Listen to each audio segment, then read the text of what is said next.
My golden brother got my fiancé pregnant and the biased father gave him the company. My world collapsed. I gave up everything and started over. A few months later, my brother's business went bankrupt and my family was about to lose our home. Hello my friend, please sit back and relax, because this is going to be a long story. First, I want you to know the situation I am in. The recent events in my family have been messing with me. I am 33 years old, and my younger brother, Gabriel, is 30. On the outside, we grew up like a normal family. But my goodness, everything in our house is total chaos. See, Gabriel was like their miracle baby. My mom had a really tough time when she was pregnant with him, and he was pretty sick for his first couple of years. Always in and out of the hospital, trouble breathing, infections, the whole 9 yards. I spent a lot of my childhood just sitting in hospital waiting rooms. I get it, having a sick kid is terrifying, but even after Gabriel got better, my parents, especially my old man, still treated him like he was made of glass. Me? I was supposed to be the perfect, responsible older brother who always knew better. Gabriel needs to rest, so he can miss school. Gabriel flunked a class? He's been through so much. Gabriel broke something pricey? Don't you dare get mad at your brother? And me, from the time I was 7, I had to pull in top grades, never talk back, do chores around the house, basically be a tiny grown-up. The double standard was just wild. I remember in high school, I got detention for being late and was grounded for a whole week. That same month, Gabriel got caught ditching school to chill with his buddies at the mall, and my parents just had a little chat with him about it. That was it. When I turned 15, I started working with my dad in his electrical business. Not because I was dying to be an electrician, nope, it was the only way I figured I could get his attention or some kind of approval. And guess what? I actually got pretty good at it. Like, really good. I soaked up everything I could about electrical work, stayed late to watch my old man tackle the tough jobs, read all the manuals, even watched YouTube videos to learn more. Gabriel, though, he just stayed Gabriel. He was a bright kid when he bothered, but he had zero work ethic. He could charm anyone with his poor sick kid act, a trick he never really grew out of. He tried college for maybe 2 semesters, then quit cause it was too much stress. Then he started some online thing, selling dropship junk that totally tanked. After that, he tried playing the stock market, day trading, and lost a big chunk of my dad's money. But still, who got the lectures about supporting your brother and family first? Me, of course. I'm not gonna lie. I felt this weird mix of hate and duty. I loved my brother, well, he was my brother. But honestly, most of the time, I couldn't stand being around him. We were like night and day. I was the serious, grinded out type who always did what I said I would and did it right. He was the laid back, fun guy who never got in trouble and thought rules are for other people, not him. My dad's business was steady, nothing fancy. Just your usual home electrical jobs, a few small commercial gigs here and there. It paid the bills, that's it. But I saw something more in it. When I wasn't on the job, I was digging into new tech, smart home systems, security setups. Dad was super old school, always wanting to stick to how he'd always done things, but I pushed to modernize, to go after bigger projects. The crazy part? Even when I pulled in big new clients or wrapped up huge jobs perfectly, my dad would somehow give Gabriel the credit. Your brother's charm really helps with customers, he'd say sometimes. Answering the phone. Or, Gabriel has such brilliant ideas for the business. He was the one who suggested we get a website back in 2020. Can you believe that? The minute I could afford it, I was out. Got my own place, about 20 minutes from my parents. Close enough to still help with the business, but far enough to breathe a little. I honestly felt like I was doing pretty good. You know? My own spot, making solid cash. Learning new stuff all the time. I was even thinking about getting my master electrician license and maybe, just maybe, starting my own business down the line. Hannah, she's 29, and I met her about 6 years ago. We were both working on a big rewiring job at these fancy apartments downtown. She was the property manager there. First time I saw her, she was going head to head with some heating, ventilation, and air conditioning technicians about their shoddy work. She was even getting into the nitty-gritty details of why their setup wasn't up to code. I remember thinking, holy cow, this woman actually knows her stuff. Most property managers I'd dealt with just wanted things done fast and cheap. But Hannah? She was different. She had actually read through all the electrical codes and knew exactly what she wanted, down to the last wire. For the first few weeks on the job, she kept checking on our work a lot, not to annoy us, but because she was genuinely interested in what we were doing and why. I started timing my lunch breaks to hers, and we'd talk about work first, then other stuff. She told me her dad was a general contractor and she learned a lot about construction by helping him on his projects. I told her I wanted to update my dad's business and potentially grow into more commercial work. It was easy to talk to her, right? I could complain about my family drama, and she totally got it. Her brother was also the golden child, a big shot lawyer who could do no wrong. We joked about starting a support group for us responsible siblings. After we finished the apartment job, I thought that was it, but about a week later, she called the office saying there was an urgent electrical problem in her own apartment. Dad told me to go check it out. Turns out, nothing was wrong. She just wanted to see me again. Pretty smooth move, if you ask me. We started dating after that. Hannah wasn't like other girls I'd dated. She didn't play games or expect me to guess what she was thinking. If something bugged her, she'd just say it. If she was happy, you could tell. She was genuinely interested in my work, too. She helped me study for my license exams and then started helping with the business side of things. In a year, she was basically running the show. She set up a new scheduling system, updated how we billed, and made proper contracts instead of our old scribbled quotes. Dad grumbled at first, he liked paper, but even he had to admit the business was running way better. I finally felt like I was building something real. We moved in together after 2 years and started talking about getting hitched and even having kids someday. Hannah would joke about our future children becoming electricians and taking over the family business. Man, I really thought I had it all figured out. The wild thing is, my family actually liked her at first. Mom was always inviting us for dinner, asking Hannah to fix her computer, or for renovation ideas. Even Dad came around once he saw how much she was helping the business grow. We were landing bigger deals, doing more commercial jobs, and getting a good name in town. Hannah even got along with Gabriel, too. Whenever I'd get fed up with his latest screw-up, she'd stick up for him. She'd tell me to try and see things from his side, how being sick as a kid might have shaped him. Looking back, that should have been a huge red flag. But when you really trust someone, you don't want to see the bad stuff. We got engaged after 4 years together. Nothing super fancy. I popped the question at home after we finished this huge project we'd been working on. She'd been helping me plan this massive electrical upgrade for a hospital nearby, staying up late with me, poring over plans, and wrangling contractors. It just felt right, like we were truly partners in crime, in everything. About 1 year ago, things started shifting. Gabriel had blown another big chunk of Dad's cash trying to start a cryptocurrency trading thing. He came back broke. And Dad, being Dad, gave him a job in our office. Just the easy stuff. You know, answering calls, filing, making appointments. Should have been simple, but Gabriel, of course, somehow managed to mess it up. Hannah started hanging out more at my parents' place, helping Mom with wedding stuff and whatever else. She said it was easier to get company papers done there while Gabriel was learning the ropes. I was busting my butt most days, so it made sense back then. After that, everything just went downhill fast. I started noticing little things about 8 months before everything went boom. Nothing major at first, just small stuff that didn't quite add up. Hannah was spending more and more time over at my parents' place, supposedly helping with business. She said she was showing Gabriel the new billing system and helping Mom with wedding plan. Sounded legit, right? I was out on jobs daily, busting my hump to save up for our future. We were planning the whole wedding, talking about buying a house. I wanted to do everything by the book. But then, other weird stuff started happening. Hannah changed her phone password. She never used to hide her phone. We knew each other's passwords, no biggie, but she got all weird about it. She said her banking app needed a security update or something. Whatever. I trusted her completely, so I didn't stress about it. Then Gabriel started acting different, too. He started wearing cologne to work, man. This dude used to roll in half the time in yesterday's threads. He bought all these new clothes and started showing up to work on time, which was totally not him. He was also weirdly polite to me, offering to stay late at the office and talking about how much he wanted to learn the business. Hannah started talking about him differently. Gabriel is actually getting pretty good at the schedule, or your brother's pretty sharp when he tries. She'd get heated whenever I griped about him screwing something up. She even started taking his side in family arguments. The vibe in the office got weird, too. Violet, our receptionist for 15 years, was like a second mom to us. She started giving me these side-eye glances when Hannah and Gabriel were staying late, but anytime I asked what was up, she'd just say, nothing, and change the topic. One time, I came back to the office early from a job because we ran out of parts. Hannah and Gabriel were in the break room, laughing about something. Nothing looked obviously wrong, but they both jumped like they'd been caught with their hands in the cookie jar when I walked in.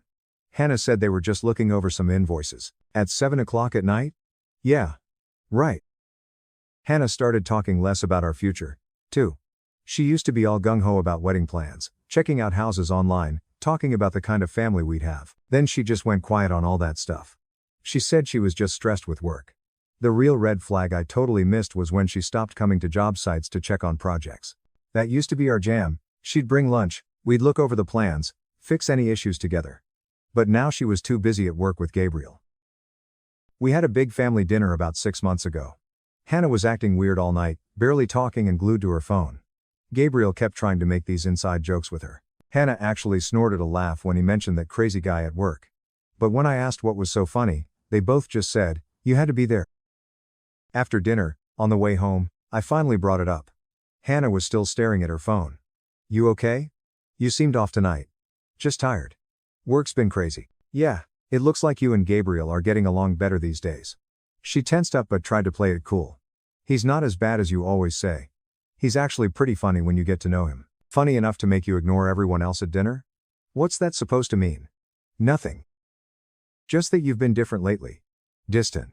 Always on your phone." She got defensive fast. "Oh, so I'm not allowed to have my own conversations now? Everything has to be about you?" That totally caught me off guard.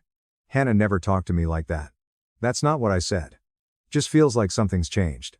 Maybe you're just paranoid. I'm tired of you always complaining about Gabriel. He's trying his best." I remember this awful feeling in my gut, like something was seriously wrong, but I couldn't pinpoint it. She had never defended Gabriel like that before. "Since when are you Team Gabriel?" "Since I actually got to know him instead of just listening to you trash him all the time." We drove the rest of the way in silence. Man, all the signs were there. The way she defended him, the phone, the inside jokes. How she suddenly thought Gabriel was the bee's knees. But you never want to believe someone you trust completely could do that to you, especially not your own brother. I remember lying there that night, watching her try to sleep, thinking, nah, I'm just being paranoid. The next few months were just more of the same. Hannah working late, Gabriel suddenly interested in the business. And me being a complete idiot, busting my hump 12 hours a day to save for our future, while my brother was stealing my girl right under my nose. Then came the day everything exploded. It was a Tuesday, I remember, because I was working on a huge commercial job, rewiring a warehouse. Hannah called around 2 in the afternoon, crying so hard I could barely understand her. She said she needed to talk to me face to face and that it was urgent. My first thought was that something had happened to her parents.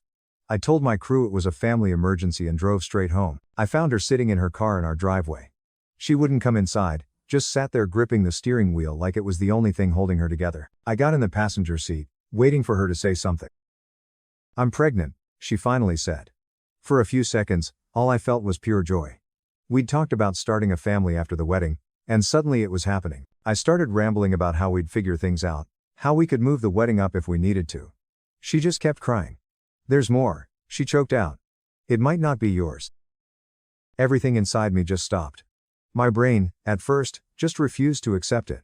Like I needed her to repeat it to make sure I heard her right. "Might not be mine?" My voice sounded foreign, not even my own. Whose else would it be? I paused. Then it all clicked, the late nights, the sudden secrecy with her phone, that weird discomfort whenever I brought it up. I stared at her, waiting for her to deny it, to tell me I was wrong. She didn't. "It's not him," she whispered. My hands clenched into fists. "Hannah," my voice was hard and demanding. "Tell me it's not Gabriel." She made a broken sound in her throat. "It wasn't supposed to happen." I gave a bitter laugh, but there was no humor in it. "Oh, right. You just tripped and fell into my brother's bed." "It wasn't like that," she rushed to say. "It was one time." I cut her off. "One time?" My head was throbbing. "Tell me the truth." Nothing but silence. "How long?" Her breathing sounded shaky. 3 months? Maybe 4? I had to press my hands against my knees to keep myself still. "Does he know?" My voice was tight and controlled. She nodded. "I told him yesterday." That's when I realized I had to tell you too. I looked at her, like she expected me to be relieved she had finally decided to be honest. I got out of the car. I needed air. She followed me, trying to explain how it wasn't planned, how awful they both felt, and how they had ended it weeks ago. All I could picture was them laughing in the break room during those late-night work sessions. "Were you ever going to tell me if you hadn't gotten pregnant?" She didn't answer that. That told me everything I needed to know. I hopped into my truck and drove straight to my folks' place. I found Gabriel in the office, doodling as usual. The minute he saw my face, he knew I knew. "Listen, bro. I can explain. I don't remember much after that. It's all a blur, but I recall him on the floor, blood gushing from his nose, Dad and two of our employees pulling me away from him. Gabriel started screaming about how I was crazy, how Hannah had come onto him first, and how they were in love. In love? My own brother? The guy who'd watched me plan my whole future with this woman and sat there at Sunday dinners, knowing exactly what he was doing. Dad got between us, tried to calm everyone down, and said we had to deal with this like adults. That's when Gabriel dropped the next bombshell. She's having my baby. You can't just ignore that. Dad's face went white. I guess he didn't know that part yet. Mom started crying. Violet grabbed her purse and walked out. I found out later she quit that day, saying she couldn't work for people like them. I looked at my dad and said, "He's your problem now. I'm done." Dad tried to stop me, saying, "Son, wait, we can figure this out. Family is family." I told him, Gabriel stopped being my family the moment he touched my fiancé. I walked out and haven't been back since. Hannah was still at our house when I got home. She was sitting on the couch, crying after packing her bags. "I never meant to hurt you," she said. "It just got complicated." I told her she had 24 hours to grab her stuff and get out. I didn't care where she went. Block my number. Lose my address. "What about the baby?" she asked. "Better hope it's Gabriel's, because if it's mine, we're doing a DNA test and going through lawyers." She tried to say more, but I just walked away. I drove to my friend James's apartment and crashed there for a few days while she moved out. So, after all that went down, I stayed at my friend James's place for about a week. I just turned off my phone. I needed time to process everything. James is a true friend. He didn't try to give me advice or anything. Just let me crash. When I finally turned my phone back on, I had around 50 missed calls. Most were from my parents, a few from Hannah, and a couple from Gabriel. That dude's got some nerve. But I only listened to Mom's messages.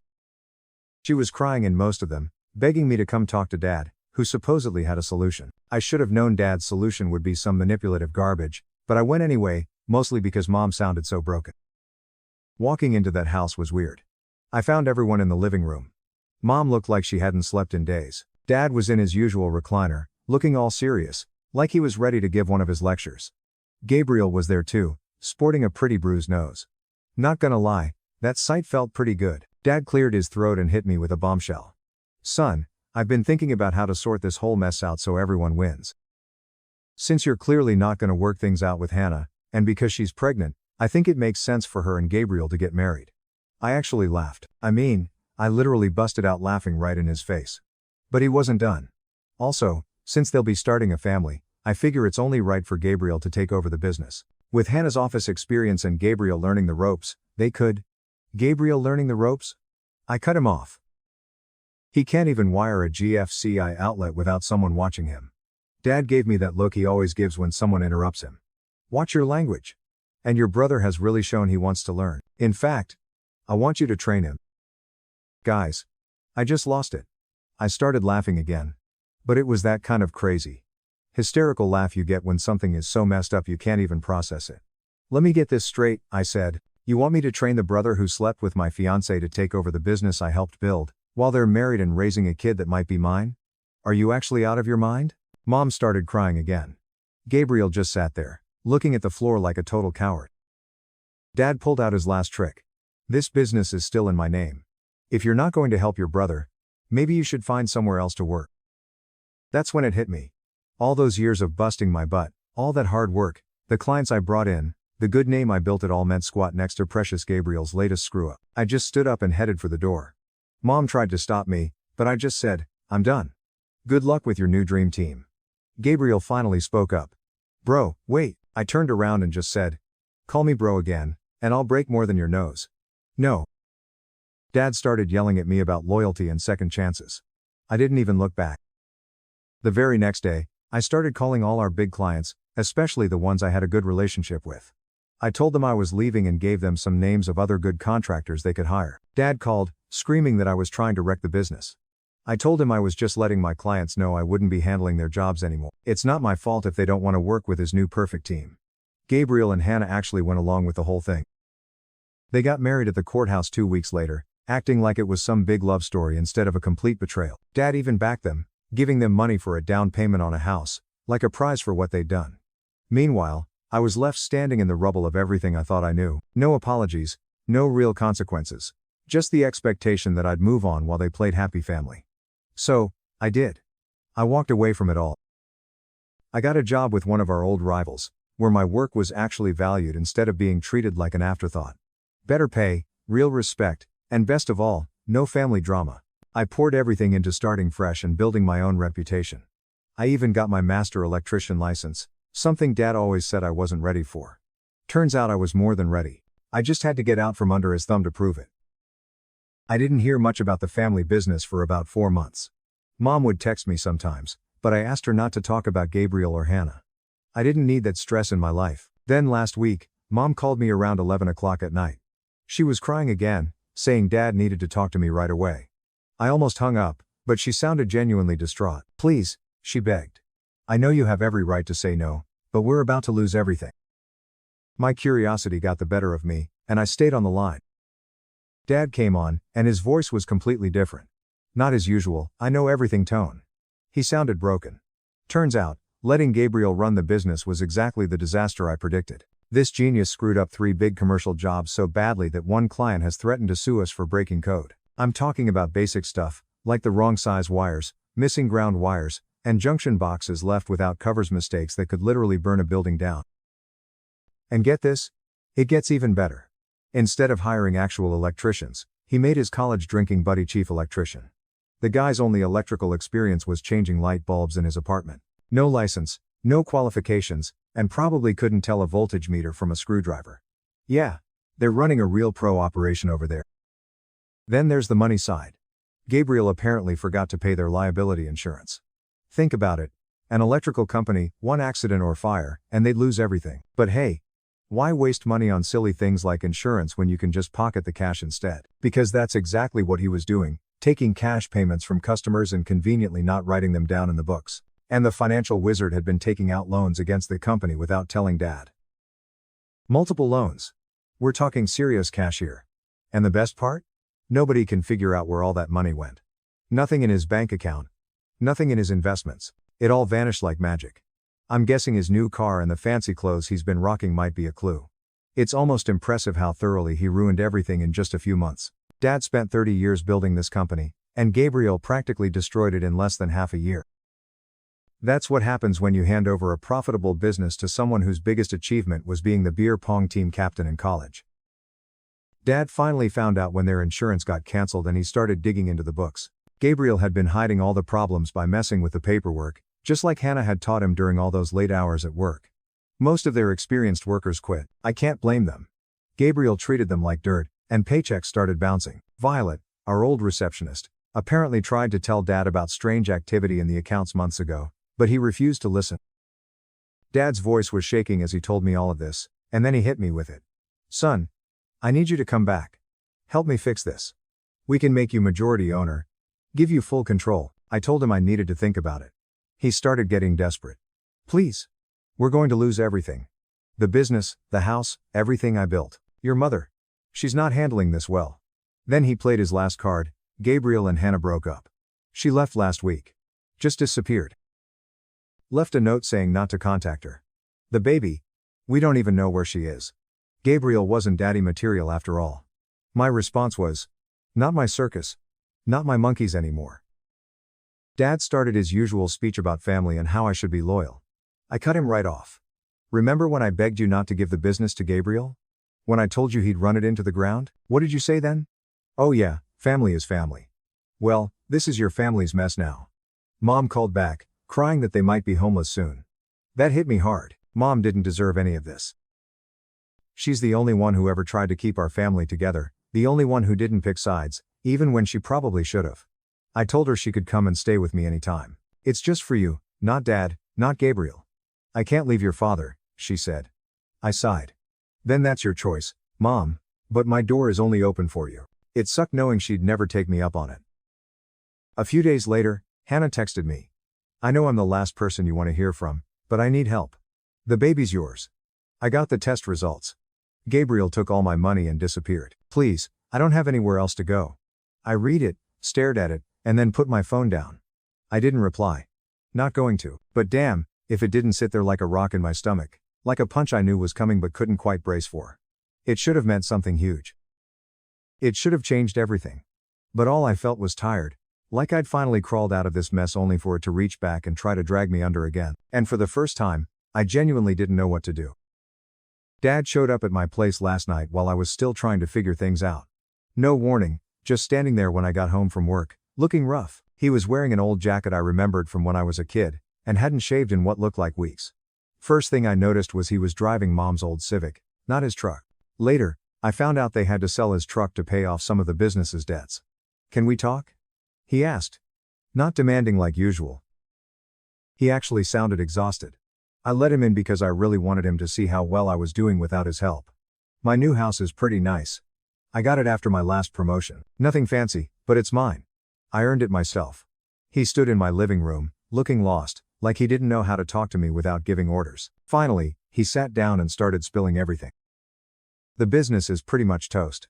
They're being sued by 2 big commercial clients over Gabriel's garbage work.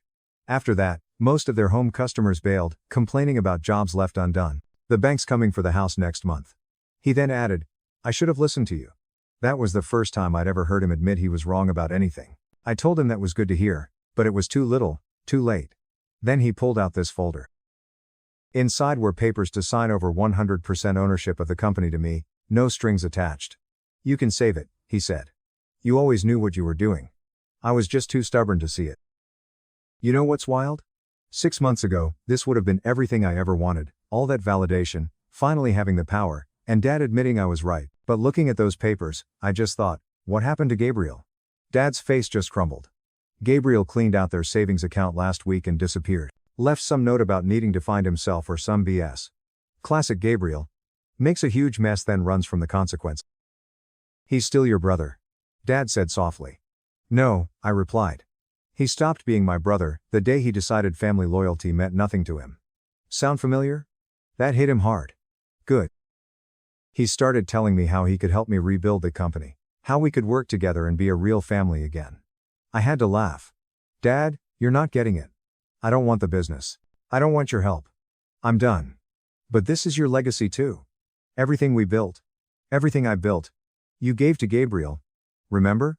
You chose him, even after he slept with my fiancé. Now you get to live with that choice." He tried to guilt trip me again about Mom's pain over the family falling apart. I told him the same thing as before, "She's welcome here anytime. Just her. She won't leave me," he said. "Then that's her choice. And living with the consequences of your actions? That's yours." He sat there for a long time before quietly asking, "Where did I go wrong?" I wanted to lay it all out, all the years of favoritism, the endless excuses for Gabriel, how he tossed aside someone who actually cared about the business for someone who saw it as a piggy bank to rob. But what's the point? You didn't go wrong, Dad. You got exactly what you always wanted, Gabriel in charge. How's that working out? He left soon after. He looked about 20 years older walking out than when he walked in. I got a text from Mom this morning. They're moving in with her sister in Ohio next month. Dad's going to try to find a job there. She asked me one more time if I'd consider helping them stay here. I told her my offer still stood. She's welcome to stay with me anytime, but I'm tired of burning myself out to keep other people warm. Hannah still sends texts about the baby. I told her to call my lawyer. I haven't heard from Gabriel. Don't expect to. You know what's strange? I thought seeing them lose everything would feel good, like karma finally hitting them for what they did to me. But honestly, I don't feel anything. Not happy, not sad. Just done. I started dating someone new last month, taking it slow. She asked about my family, and I just said that we're not close. Maybe someday I'll tell her the whole story. But for now, I'm focused on building my own life. No drama, no toxic family BS, and no trying to earn favor that never comes. I told Hannah that everything would now go through lawyers. Will I be there for my child? Yeah. I'm not my brother. I don't ditch my responsibilities. But Hannah burned that bridge. We'll figure out custody and support through the courts. She made her choices, and now she has to live with the consequences, just like everyone else in this mess. For now, I'm just trying to keep my head on straight, focusing on work, my new relationship, and creating something that's truly mine. Some nights I lie awake thinking about how messed up it is that my child will be born into all this drama. But you can't undo other people's mistakes. You can only try to follow your own conscience. Sometimes the best revenge is simply living well. This is the last part, guys. Thanks for sticking with me. Writing it all out really helped me clear my head. Edit 2. Since people keep asking, yes. If Hannah can show the baby is real and is mine, I will step up, but only through legal channels. No direct contact. Thanks for listening to the whole story. Leave a subscribe and let's explore more interesting stories.